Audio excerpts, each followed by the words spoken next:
Hello dear student, welcome at our YouTube channel Prabal biology. Good morning, कैसे हैं आप सब। आज हम लोग इकोलॉजी यूनिट से चैप्टर इकोसिस्टम का टॉपिक इकोलॉजिकल पिरामिड के बारे में डिस्कस करेंगे। पिछले लेक्चर्स पे हम लोगों ने डिफरेंट टॉपिक को डिस्कस किया, जिसमें जो है हम लोगों ने टॉपिक लेवल के बारे में डिस्कस किया।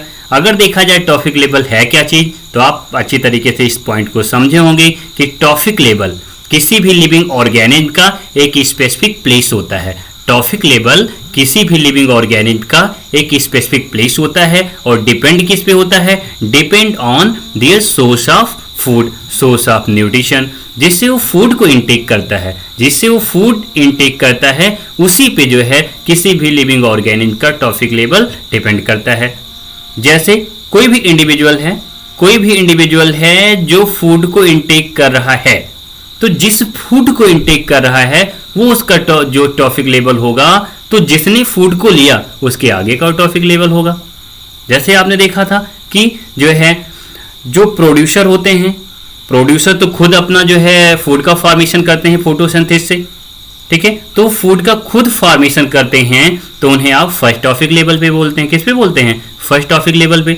अब जो फर्स्ट टॉपिक लेवल वाले को इनटेक करता है, फर्स्ट टॉपिक लेवल वाले को खाता है, दैट इज जो प्लांट को खाता है, उसे आप सेकेंड टॉपिक लेवल पे बोलते हैं, ठीक है। तो टॉपिक लेवल को हम लोगों ने अच्छी तरीके से समझा होगा।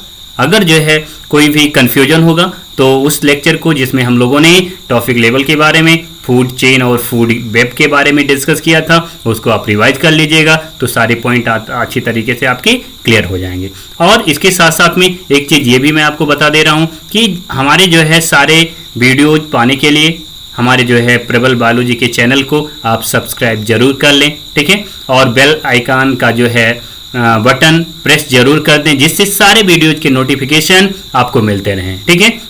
तो चलिए टॉपिक को हम लोग अभी स्टार्ट करते हैं, और काफ़ी इंटरेस्टिंग टॉपिक है और बहुत ही इंपॉर्टेंट क्वेश्चन इस टॉपिक से आपको मिल सकता है। कंसेप्चुअल भी होता है, ठीक है। आपको समझना है कि किस तरीके से डिफरेंट टॉपिक लेवल पे इकोलॉजिकल पिरामिड को हम कैसे रिप्रेजेंट करते हैं, ठीक है। तो अगर हम लोग देखें इकोलॉजिकल पिरामिड है क्या चीज़, तो मैं आपको पहले समझा दे रहा हूँ कि किसी भी इकोसिस्टम में डिफरेंट टॉपिक लेवल को का जो एक ग्राफिकल रिप्रेजेंटेशन होता है, उसी का एक तरीके से इकोलॉजिकल पैरामीटर होता है। तो हम लोग कह सकते हैं कि जो पिरामिड है, इकोलॉजिकल पिरामिड है, ये एक तरीके से इकोलॉजिकल पैरामीटर है, जिसका जो है किसी भी इकोसिस्टम में हम डिफरेंट टॉपिक लेवल को का जो है ग्राफिकल रिप्रेजेंटेशन करते हैं, डिफरेंट टॉपिक लेवल को हम स्टेबलाइज करते हैं, ठीक है। वही होता है इकोलॉजिकल पिरामिड। तो उसी चीज को यहाँ पे आपको डेफिनेशन में बताया गया कि graphical representation of ecological parameter at different topic level in ecosystem is called pyramid. इसी को हम लोग पिरामिड बोलते हैं। These pyramid are number, biomass और एनर्जी। तो ये पिरामिड हो कौन कौन से सकते हैं? तो पिरामिड नंबर का हो सकता है, पिरामिड बायोमास का हो सकता है, पिरामिड एनर्जी का हो सकता है। तो टोटल 3 टाइप के पिरामिड हम लोग डिस्कस करते हैं। और इस पिरामिड को सबसे पहले एक साइंटिस्ट थे जिनका नाम था चार्ल्स इल्टन ने सबसे पहले इस पिरामिड को बनाया था, इसीलिए इस पिरामिड को एल्टोनियन पिरामिड भी कहते हैं, ठीक है। इस चीज को आप रिमाइंड करिएगा, इससे क्वेश्चन भी पूछा गया है एग्जाम में, ठीक है। अब इस पिरामिड का जो शेप यहाँ पे आपको दिखाया जाता है, इसमें जो है एक रीजन, आप जो बेस वाला रीजन देखते हैं, ये ब्रॉड होता है, ये चौड़ा होता है, ठीक है। और जो एपेक्स वाला रीजन है वो नैरो होता है। कैसा होता है? नैरो होता है, ठीक है। तो ये जो ब्रॉड रीजन है, अगर पूछा जाए ये क्या बताता है हमें, तो ये ब्रॉड रीजन जो है ये ग्रेटर अमाउंट को बताता है, क्योंकि ये चौड़ा है। तो क्या हो गया, ये जैसे एनर्जी ज्यादा है तो इस साइड में रहेगा, नंबर ज्यादा है तो बेस साइड में रहेगा, चौड़े वाले साइड में रहेगा। या आप कह सकते हैं कि अगर बायोमास ज्यादा है तो ज्यादा वाला मतलब ग्रेटर अमाउंट किधर होगा? बेस रीजन में होगा, जो ब्रॉड रीजन है। और जो कम होगा जैसे नंबर कम है या बायोमास कम है या एनर्जी कम है तो एपेक्स रीजन में रहेगा, वो नैरो रीजन में रहेगा। तो इस पिरामिड को इस तरीके से रिप्रेजेंट करने का मतलब यही होता है कि बेस रीजन ये ब्रॉड है, ये ज्यादा ग्रेटर अमाउंट को दिखाएगा, बताएगा, और जो एपेक्स रीजन है ये नैरो है, ये लेसर अमाउंट को बताएगा। ठीक है, चाहे पिरामिड ये आपको जैसे दिखाई दे रहा है एज सच हो, इसे आप अपराइट बोलते हैं, या इसी को आप पलट दें, दैट इज एपेक्स वाला रीजन नीचे की साइड में हो जाए और ये बेस वाला ब्रॉड रीजन ये ऊपर की साइड में हो जाए। अगर इसको हम पलट दें तो पलटने पे इसका शेप इनवर्टेड, दैट इज उल्टा हो जाएगा। तो पिरामिड दोनों तरीके से हो सकता है, अपराइट भी हो सकता है या इनवर्टेड भी हो सकता है। ठीक है, ध्यान रखिएगा। अब आगे हम लोग अगर देखें तो one gets a similar shape whether you express the food और energy relationship between organism at different topic level. चाहे हम किसी भी डिफरेंट टॉपिक लेवल पे, अलग अलग टॉपिक लेवल पे फूड या एनर्जी का रिलेशनशिप देखते हैं तो हमें एक सिमिलर शेप ही मिलेगा। ठीक है, this relationship express in the term of number, biomass और एनर्जी के टर्म में डिस्कस करते हैं। ठीक है, ध्यान रखिएगा। और एक चीज आपको और भी नोटिस करना है, बहुत ही इंपॉर्टेंट होता है, क्योंकि आपको पता है जब आप टॉपिक लेवल पढ़ते हैं तो सबसे फर्स्ट टॉपिक लेवल पे प्रोड्यूसर आता है। कौन आता है? प्रोड्यूसर आता है।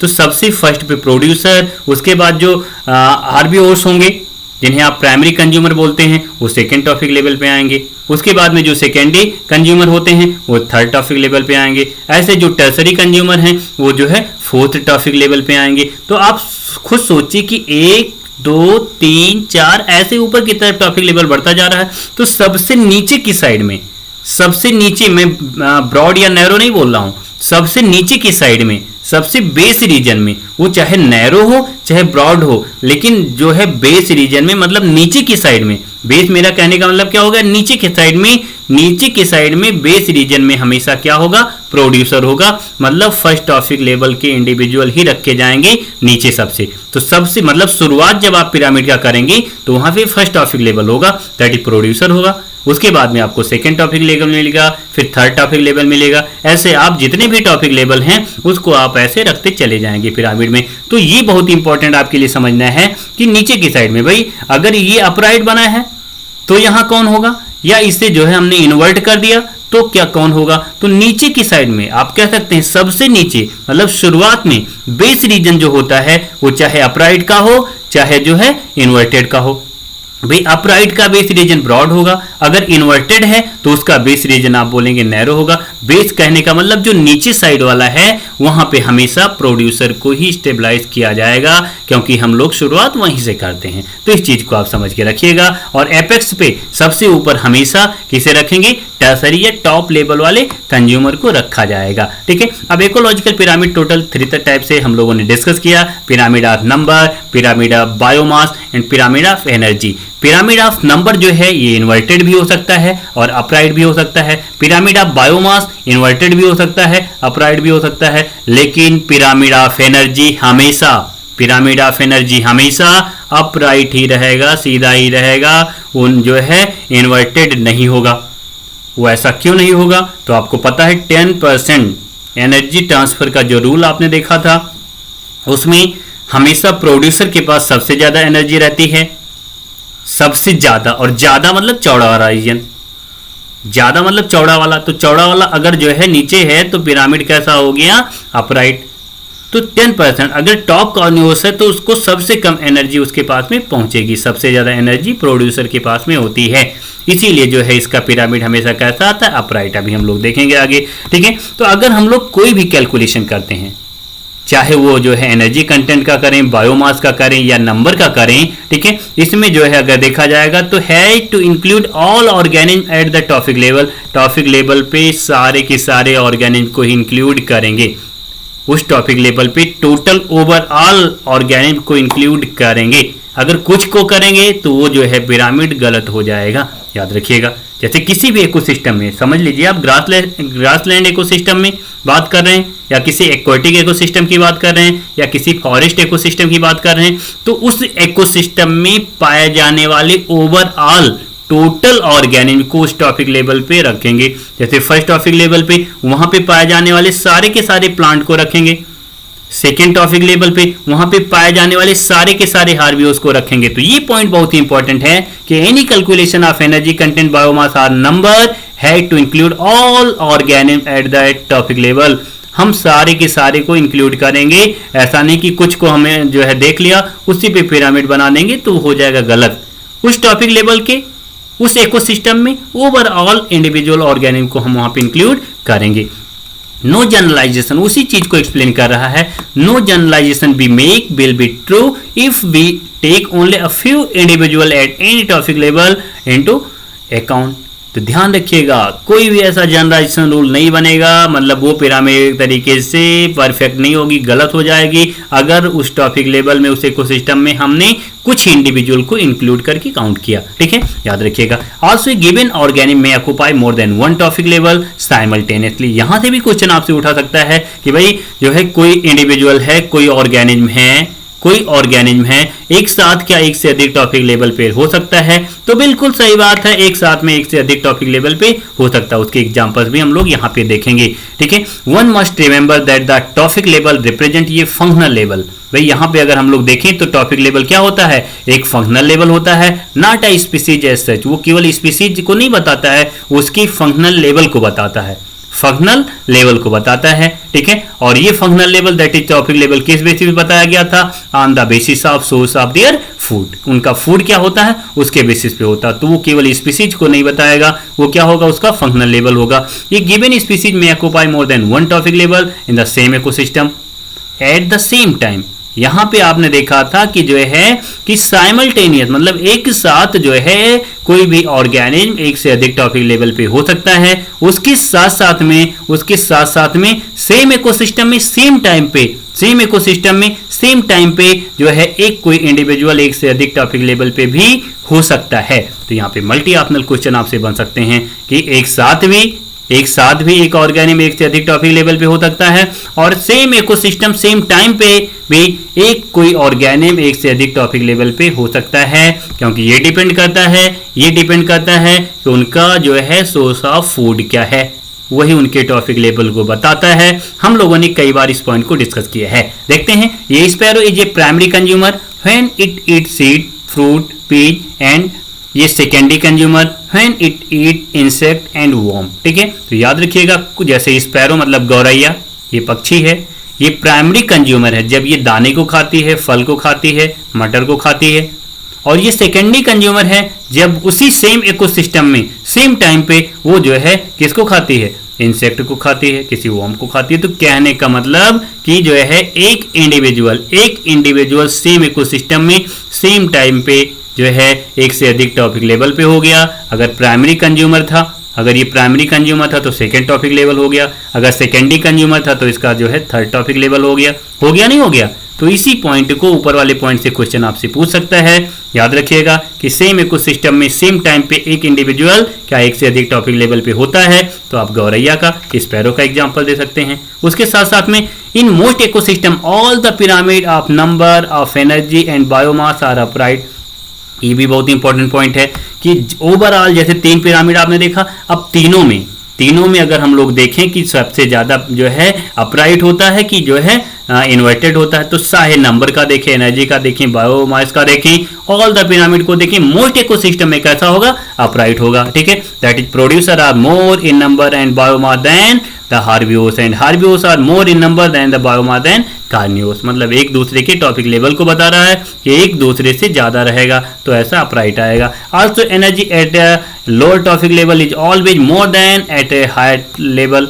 एनर्जी की बात करते हैं तो at a lower topic level, lower वाले पे मतलब फर्स्ट पे, या हम सेकेंड पे बात करें तो थर्ड से कंपेयर करेंगे, थर्ड पे बात करें तो फोर्थ से कंपेयर करेंगे। मतलब लोअर टॉपिक लेवल पे हमेशा सबसे ज्यादा एनर्जी का लेवल रहेगा।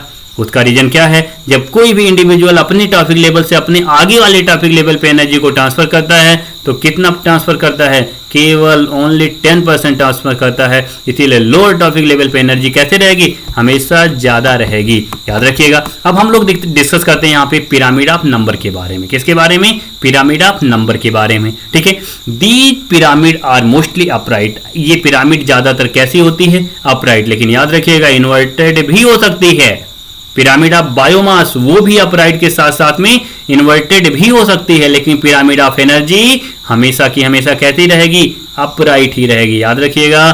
तो pyramid of number, these pyramid are mostly upright because number of producer that is T1 मतलब फर्स्ट टॉपिक लेवल वाला इज मैक्सिमम, इसका नंबर ज़्यादा होता है, and number of herbivores and carnivores decrease toward apex. अगर ऊपर की तरफ हम देखें तो हार्बियोस या कार्नियोस उनका नंबर लगातार घटता जाता है, इसीलिए ज़्यादातर ये पिरामिड कैसी होती है, अपराइट होती है। Pyramid of number deal with number of individual in A topic level, ये भी IPMT में क्वेश्चन आया था कि पिरामिड ऑफ नंबर किस चीज़ पे डिपेंड करता है, तो बोलेंगे नंबर ऑफ इंडिविजुअल इन ये टॉपिक लेवल।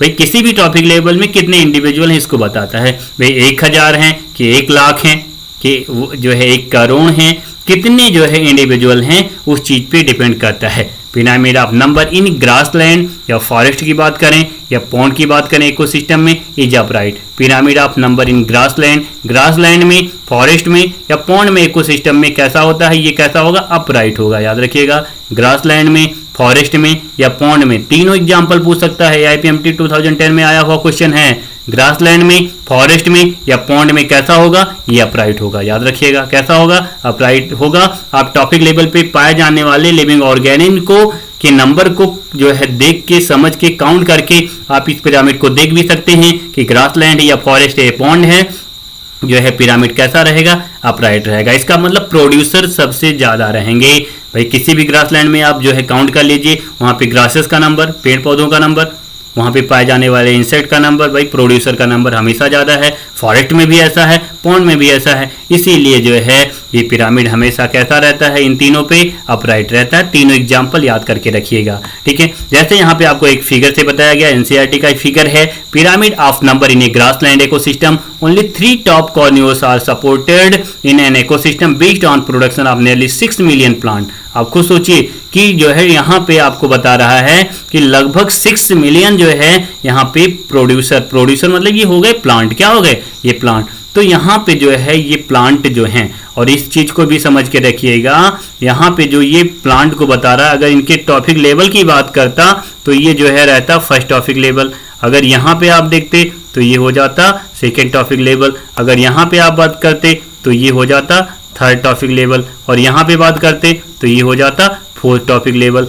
तो फर्स्ट टॉपिक लेवल मतलब ये प्रोड्यूसर हो गए, सेकेंड टॉपिक लेवल मतलब प्राइमरी कंज्यूमर या हार्बियोस हो गए, थर्ड जो है टॉपिक लेवल पे सेकेंडरी कंज्यूमर हो गए, और फोर्थ वाले टॉपिक लेवल पे टर्सरी कंज्यूमर या टॉप कार्नियोस या कंज्यूमर हो गए। तो अगर किसी भी जो है आप ग्रासलैंड में देखें, फॉरेस्ट में देखें या पॉन्ड में देखते हैं, तो वहाँ पे आपको जो है सपोर्ट करिए कि जो है वहाँ पे जो प्राइमरी प्रोड्यूसर मतलब फर्स्ट टॉपिक लेवल वाले हैं वो मान लीजिए 6 मिलियन के आसपास में हैं। इसमें आपको जो है यहाँ पे दिखाया जा रहा है जो है 5842,000, ठीक है। आप यहाँ पे जो है 5 जो है लाख जो कितना हो गया ये, तो आप काउंट कर सकते हैं, ठीक है। इसके ऊपर अगर आप देखते हैं तो यहाँ पे जो है इसका नंबर घट गया है, मतलब सेकेंड टॉपिक लेवल वाले का नंबर क्या हो गया है, घट गया। इसका जो है लगभग 6 मिलियन के आसपास में है। आप खुद जो है काउंट करें तो कितना है, 6 मिलियन मतलब 58,42,000 इनका नंबर है। अगर आप ऊपर देखते हैं तो आप जो है देखें तो कितना ज़्यादा फ्लैक्चुएशन हो गया, कितना से जो है प्राइमरी कंज्यूमर और कम हो गए हैं, ठीक है। प्राइमरी कंज्यूमर कितने हो गए, और भी कम हो गए हैं, टोटल 7 लाख के समथिंग में है। और अगर आप सेकेंडरी कंज्यूमर को देखते हैं तो यहाँ पे जो है 3 लाख के जो है अप्रॉक्सीमेट में है। और अगर आप टॉप कॉर्नियोस को देखते हैं तो केवल 3 हैं। टॉप कॉर्नियोस मान लीजिए किसी जंगल में शेर हैं, तो उस एरिया में उस जंगल में आप देख रहे हैं केवल 3 शेर आपको दिखाई दे रहे हैं, लेकिन उनसे जो शेर से नीचे होते हैं सेकेंडरी कंज्यूमर वो 3 लाख के आसपास में हो गए। जो प्राइमरी कंज्यूमर जिसे आप हार्बियोस भी बोलते हैं जैसे हिरन, वो 7 लाख के आसपास में हो गए। लेकिन पेड़ पौधों की बात करें तो आप खुद सोचिए वहाँ पे कितने 58 लाख के आसपास में हैं, मतलब जो है आप 6 मिलियन की बात कर रहे हैं उसके आसपास में हैं। तो ये जो है यहाँ से भी क्वेश्चन आपका उठा सकता है, ठीक है, कि आपको कंपेयर करके बताया गया है। और पिरामिड ये कैसा दिख रहा है, तो पिरामिड अगर आप यहाँ पे देखते हैं तो ये पिरामिड कैसा है, तो ये पिरामिड यहाँ पे आपको अपराइट दिख रहा है। कैसा दिख रहा है, ये पिरामिड अपराइट दिख रहा है। अगर जो है वैसा फिगर, ये NCERT का फिगर है, आप वैसा फिगर देखते जब ये ग्राफिकल रिप्रेजेंटेशन हमने आपको करके दिखाया था, तो आपको जो है ऐसा पिरामिड दिखाई देता है। ये कैसा है? अपराइट है, ठीक है। बेस वाला ब्रॉडर रीजन नीचे की साइड में है और नैरो रीजन ऊपर की साइड में, ठीक है, याद करके रखिएगा। तो ये पिरामिड हो गया नंबर का। तो ये ग्रासलैंड, फॉरेस्ट और पॉन्ड में ये पिरामिड कैसा होगा? अपराइट होगा। बहुत ही इंपॉर्टेंट क्वेश्चन यहाँ से बन सकता है। यहाँ से कंपेयर करके कुछ जो है आपको नंबर भी पूछ सकता है कि प्रोड्यूसर 6 मिलियन के आसपास में है, तो यहाँ पे tertiary consumer that is top carnivores कितने हैं? तो 3 ही हैं, बहुत कम है, याद रखिएगा। कुछ जो है यहाँ पे ग्रासलैंड का यहाँ पे दिखाया भी गया है कि ग्रासेस सबसे ज़्यादा होती हैं, उनसे कम होते हैं रैबिट, उनसे कम होता है फॉक्स, उनसे कम होता है लॉयन। तो यहाँ ऊपर की तरफ नंबर इनका सबका घटता जा रहा है अपने अपने टॉपिक लेवल पे, इसलिए अपराइट आई। एक्वाटिक इकोसिस्टम में फाइटोप्लैंक्टन सबसे ज़्यादा होते हैं। फाइटोप्लैंक्टन के बाद में जूप्लैंक्टन का नंबर आता है। जूप्लैंक्टन से कम होते हैं स्मॉल फिशेस और स्मॉल फिशेस से कम लार्ज फिशेस, तो ये भी अपराइट आ रहा है, ये ठीक है, याद रखिएगा। अब there are exception to this generalization, लेकिन भाई यहाँ पे तो फॉरेस्ट में, पॉन्ड में, आपने ग्रासलैंड में देखा अपराइट था, लेकिन कुछ एक्सेप्शन भी है। अगर आप पिरामिड ऑफ नंबर की बात करते हैं तो यहाँ पे आपको कुछ एक्सेप्शन भी दिखाई देते हैं। तो there are exception to this generalization if you were to count the number of insect feeding on a big tree what kind of pyramid would you get. यहाँ पे आपसे क्वेश्चन पूछ रहा कि अगर वहाँ पे तो आप जंगल में आप जो है मिलियंस में नंबर पेड़ पौधों का देख रहे थे प्रोड्यूसर का, लेकिन अगर किसी एक पेड़ पे आप पिरामिड को बना के देखें, उस एक पेड़ को मान लीजिए एक इकोसिस्टम है, उस सिंगल ट्री को मान लीजिए एक इकोसिस्टम है, तो पिरामिड वहां पे अपराइट नहीं बनेगा। पिरामिड वहां पे कैसा बनेगा? इन्वर्टेड बनेगा। कैसा बनेगा? इन्वर्टेड बनेगा, क्योंकि उस पेड़ पे जो है, पेड़ पे फल को, फूल को, दानों को खाने वाले जो बर्ड हैं, उन पेड़ भाई एक ही है, पेड़ एक है, लेकिन जो बर्ड हैं जो पेड़ की प्लांट के प्रोडक्ट को खाते हैं, प्लांट को खाते हैं, उनका नंबर, बर्ड का नंबर ज्यादा होगा। और अगर जो है बर्ड के ऊपर बहुत सारे पैरासाइट हैं, उनका नंबर जो है और ज़्यादा है। भाई एक एक पैरासाइट पे मान लीजिए जो है एक पेड़ पे मान लीजिए 1000 बर्ड हैं, और एक बर्ड पे मान लीजिए जो है केवल 10 पैरासाइट हैं, तो 1000 बर्ड पे कितने पैरासाइट हो गए? मल्टीप्लाई करेंगे तो बहुत ज़्यादा पैरासाइट हो गए। हो सकता है उन पैरासाइट पे हाइपर पैरासाइट भी हों, उनके ऊपर रहने वाले पैरासाइट भी हों।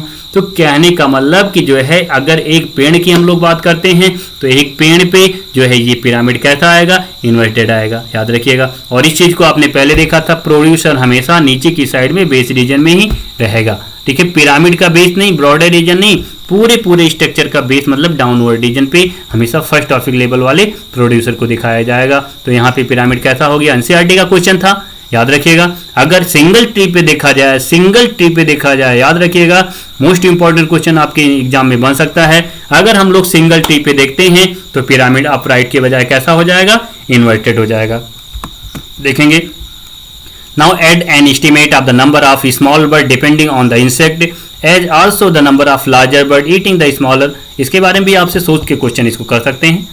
भाई बर्ड के बारे में आपसे बता रहा है कि एक बर्ड दूसरे को, दूसरा बर्ड तीसरे को खा रहा है, इंसेक्ट को जो है काउंट कर रहा है, तो इसमें आप जो है उनके नंबर को देख के पिरामिड बता सकते हैं अपराइट होगा या जो है ये इन्वर्टेड होगा। इसको जो है आप हमें जो है एज ए होमवर्क में आप बताइएगा, रिप्लाई करिएगा, क्वेश्चन करके बताइएगा कि now add an estimate of the number of small bird. आप एस्टिमेट गणना करिए, अनुमान लगाइए स्मॉल बर्ड का, डिपेंडिंग ऑन इंसेक्ट, जो इंसेक्ट को खाते हैं, as also the number of larger bird eating the smaller, और लार्जर बर्ड जो स्मॉलर को खाते हैं। तो यहाँ पे आप ड्रॉ करिए, आप काउंट करिए, नंबर को समझिए और पिरामिड बता के इसका जो है हमें जरूर इसका आंसर बताइएगा कि कैसा बनेगा पिरामिड, ठीक है। अब आगे हम लोग देखते हैं pyramid of number shows biotic potential of ecosystem. अगर नंबर की बात करें तो बायोटिक पोटेंशियल दैट इज जो रिप्रोडक्शन की कैपेसिटी थी, मतलब टोटल नंबर था किसी भी जो है आप एक तरीके से देखें इकोसिस्टम में, तो उसी चीज को बताएगा। तो pyramid of number shows biotic potential of a ecosystem.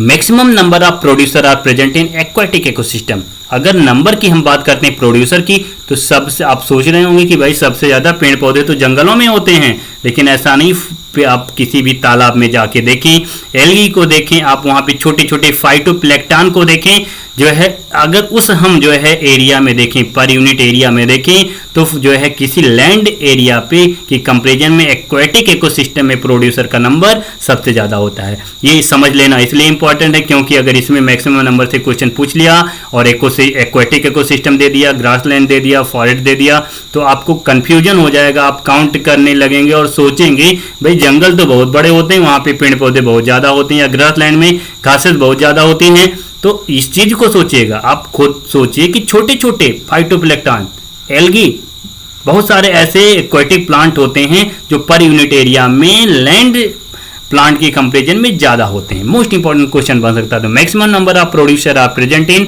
Aquatic ecosystem, the number of organism at any trophic level depend upon the availability of organism which are used as food on lower level, so availability of food is main factor. तो इस ये भी बहुत मायने रखता है कि number of organic किसी भी टॉपिक लेवल पे किस पे डिपेंड करेगा, अवेलेबिलिटी ऑफ ऑर्गेनिक पे डिपेंड करेगा, which are used as food on lower level, so availability of food is main factor. जैसे आप कुछ समझ करिए, जो है कोई मान लीजिए एक होटल है, उस होटल में जो है बहुत सारे लोग आ रहे हैं, बहुत सारे लोग आते आते भीड़ लग गई बाहर, आप भी उसमें भीड़ में खड़े हुए हैं और वहाँ पे जो है बाहर भीड़ में मान लीजिए जो है 100 लोग खड़े हुए हैं, आप भी उसी भीड़ में खड़े हुए हैं, और उस होटल में जो रिसोर्सेस हैं, जो फूड की अवेलेबिलिटी है, मान लीजिए 20 लोगों की है, तो भाई नंबर क्या 100 का वहाँ पे एडजस्ट हो जाएगा? नहीं, कितने लोग एडजस्ट होंगे? ओनली 20 इंडिविजुअल एडजस्ट होंगे, क्योंकि भोजन जो रिसोर्सेस हो केवल 100 लोगों का है। ठीक है, तो आप खुद सोचिए किस चीज पे डिपेंड किया है यहाँ पे नंबर, किसी भी इकोसिस्टम में, किसी भी टॉपिक लेवल में। ऐसे हम टॉपिक लेवल में भी देखेंगे, availability of organism which are used as the food on lower level, वो फूड पे डिपेंड करेगा। इसका मतलब जो फूड है ये मेन फैक्टर होता है। क्या होता है? मेन फैक्टर होता है किसी भी टॉपिक लेवल में इंडिविजुअल के नंबर के लिए। ठीक है, तो नंबर का पिरामिड हम लोगों ने समझ लिया होगा। ग्रासलैंड की बात करें, ठीक है, पॉन्ड की बात करें, फॉरेस्ट की बात करें, कैसा रहेगा? अपराइट रहेगा। लेकिन अगर सिंगल ट्री की बात करते हैं तो कैसा रहेगा? इन्वर्टेड रहेगा। बहुत ही इंपॉर्टेंट है, याद करके रखिएगा। ठीक है, और टॉपिक लेवल पे नंबर ऑफ इंडिविजुअल किस चीज पे डिपेंड करेगा? उस एरिया में, उस इकोसिस्टम में पाए जाने वाले फूड पे डिपेंड करेगा। ठीक है, अब आगे हम लोग देखते हैं the pyramid of biomass. Biomass मतलब इंडिविजुअल का वेट कर लीजिए आप। भाई किसी भी इकोसिस्टम में 1000 इंडिविजुअल हैं, उनका वेट कर लीजिए, तो सारे अलग अलग टॉपिक लेवल का वेट करेंगे तो जो सबसे ज्यादा होगा वो आएगा ब्रॉडर वाले रीजन में, जो सबसे कम होगा वो नैरो रीजन में आएगा। ठीक है, तो pyramid of biomass represent the total amount of biomass of each topic level of ecosystem. मतलब टोटल अमाउंट बायोमास का यहाँ पे आप कैलकुलेट करते हैं। Mostly these pyramid are also upright, erect. हमेशा ज्यादातर ये पिरामिड कैसी होती हैं? अपराइट होती हैं।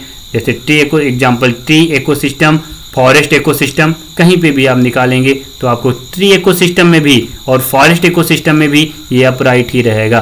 ठीक है, जैसा अभी हम लोगों ने यहाँ पे नंबर काउंट किया था, नंबर ऑफ पिरामिड देखा था सिंगल ट्री पे तो इन्वर्टेड आ गया था। लेकिन यहाँ पे अगर तुरंत आपसे ये बदल दे, एक बरगद का पेड़ देखिए आप, बरगद के पेड़ के ऊपर जो है पाए जाने वाले बर्ड के ऊपर पाए जाने वाले पैरासाइट का पिरामिड बनाइए और बायोमास का बनाइए। नंबर का बनाएंगे तो इन्वर्टेड हो जाएगा, क्योंकि जो है बरगद का पेड़ तो अकेला है।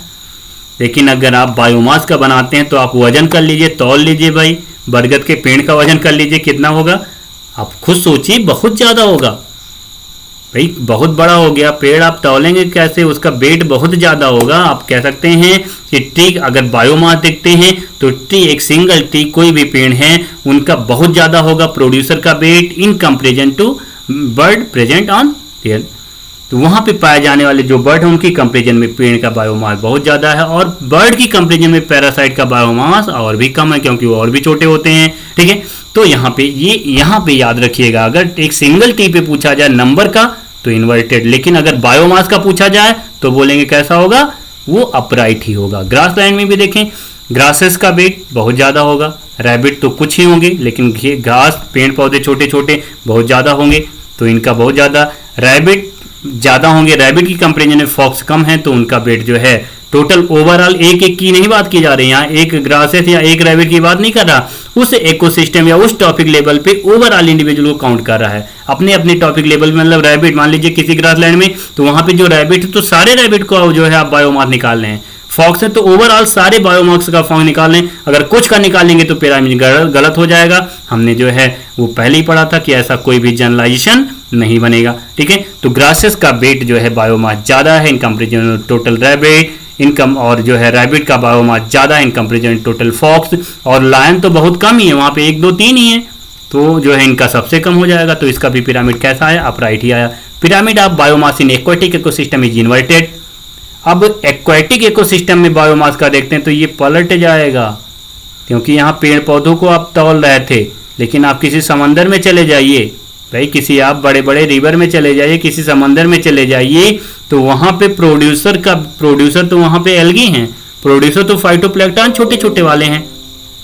तो उस कंडीशन में वहां पे जो बायोमास होगा, किसका बायोमास, एक्वाटिक इकोसिस्टम में। आप खुद सोचिए, आप व्हेल फिश को देख लीजिए समंदर में, आप शार्क को देख लीजिए, तो उनका वो तो है मान लीजिए टॉप कॉर्नियोस पे, तो उनका बायोमास जो है बहुत ज्यादा होगा। इसीलिए जो है एक्वाटिक इकोसिस्टम में ये पिरामिड कैसा हो जाएगा, इन्वर्टेड, ठीक है, याद रखिएगा। बिकॉज इन इट प्रोड्यूसर जो है फाइटोप्लैंक्टन और micro organism and their biomass is very less.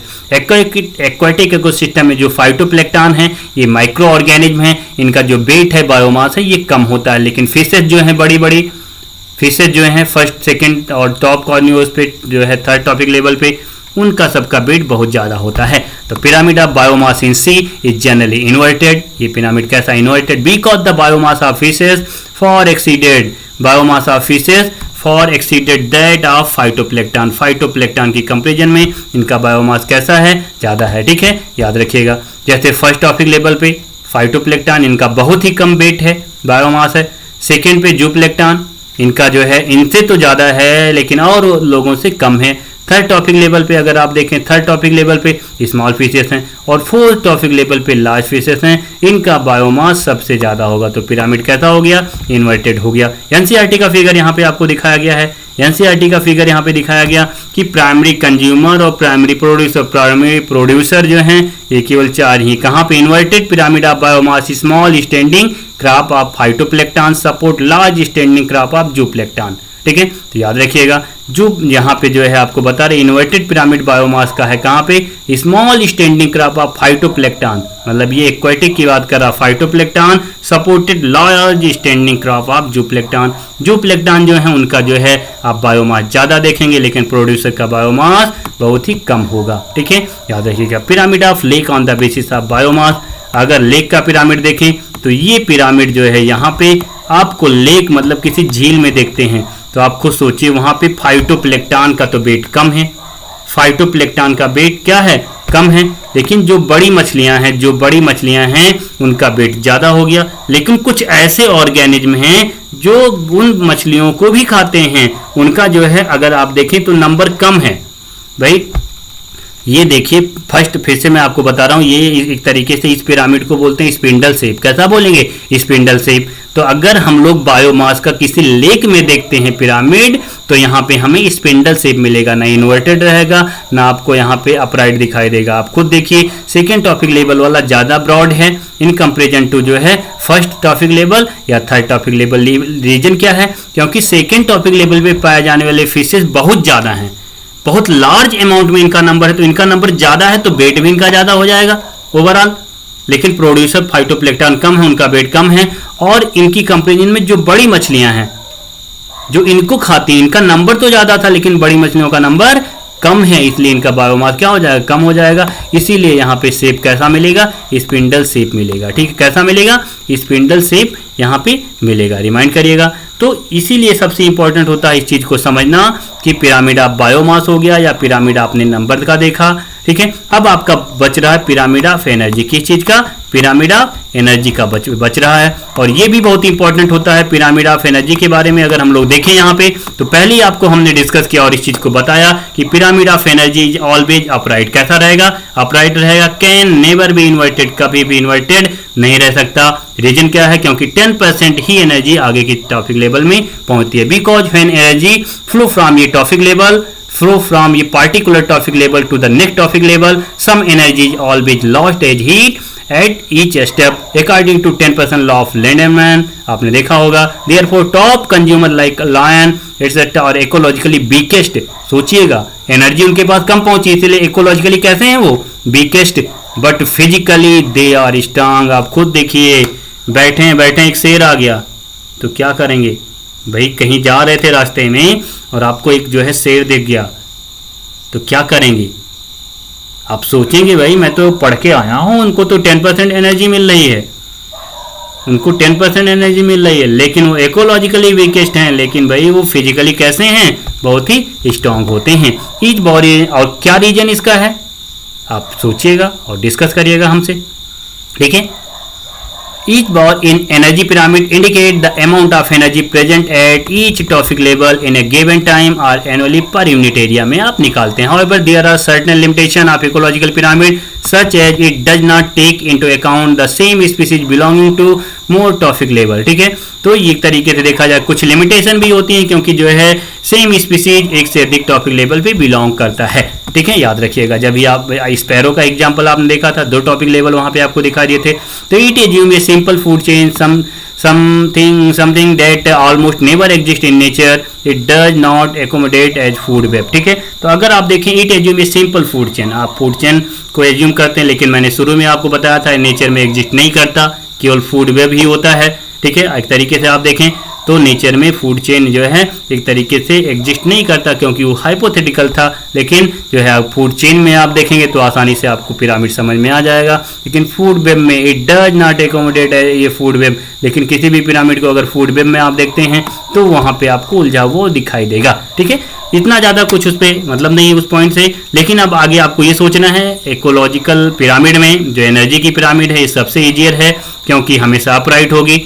तो इसीलिए किसी भी इकोसिस्टम में पूछा जाए आप सीधा सीधा बता देंगे कैसा होगा, अपराइट होगा। जबकि आप जो है कॉन्सेप्ट से आपको समझना होगा, याद करना होगा, जो मैंने अभी नंबर का बताया, बायोमास का बताया कि कब इन्वर्टेड होगा या कब जो है अपराइट होगा। Pyramid of energy represent the productivity of ecosystem as well as transfer of production in ecosystem. ठीक है, उसी चीज को बता रहा है कि pyramid of energy represent the productivity of ecosystem as well as transfer of production in ecosystem.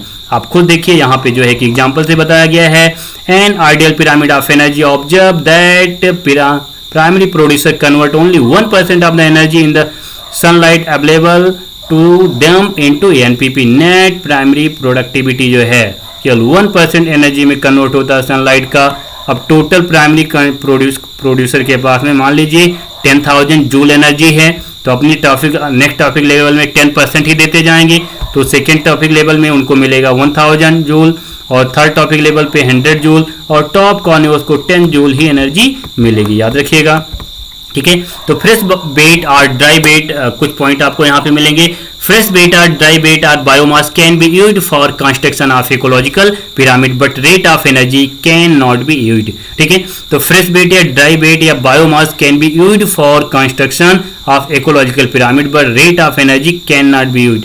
यहाँ पे जो है फ्रेश बेट है या ड्राई बेट है या बायोमास को आप यूज कर सकते हैं किसी इकोलॉजिकल पिरामिड बनाने में, लेकिन जो है rate of energy can not be use, यहाँ पे यूज नहीं किया जाएगा। याद रखेंगे क्वेश्चन पूछा गया है। Moreover saprophyte are not given any place in ecological pyramid even though they play a vital role in ecosystem. आपको पता है सैप्रोफाइट अगर नहीं होते तो चारों तरफ डेड ऑर्गेनिज और उनके एक्सक्रीटिव प्रोडक्ट ही पड़े रहते, आप पहले ही पढ़ चुके हैं। लेकिन सैप्रोफाइट का इतना इंपॉर्टेंट रोल है, लेकिन इकोलॉजिकल पिरामिड में इनको कोई भी प्लेस नहीं दिया जाता है। क्यों नहीं दिया जाता है इसका भी जो है हमें आप डिस्कस करिएगा और जो है इसके बारे में आप बताइएगा। इसको मैं पहले भी आपको बता चुका हूं। ठीक है, हमारे पिछले लेक्चर्स को देखेंगे तो आपको ये बात समझ में आ जाएगी। ठीक है भाई, चलिए ये टॉपिक को आप लर्न करिए, अच्छी तरीके से रिमाइंड करिए, इसके क्वेश्चन सॉल्व करिए और आगे के सारे वीडियोज पाने के लिए प्रबल बायोलॉजी के हमारे यूट्यूब चैनल को सब्सक्राइब करें और बेल आइकन को जो है प्रेस जरूर करिए, जिससे सारे वीडियोज का नोटिफिकेशन आपको मिलता रहे। और हम लोग फिर से मिलते हैं नेक्स्ट लेक्चर के साथ में भाई। चलिए, thank you, bye bye, Tata.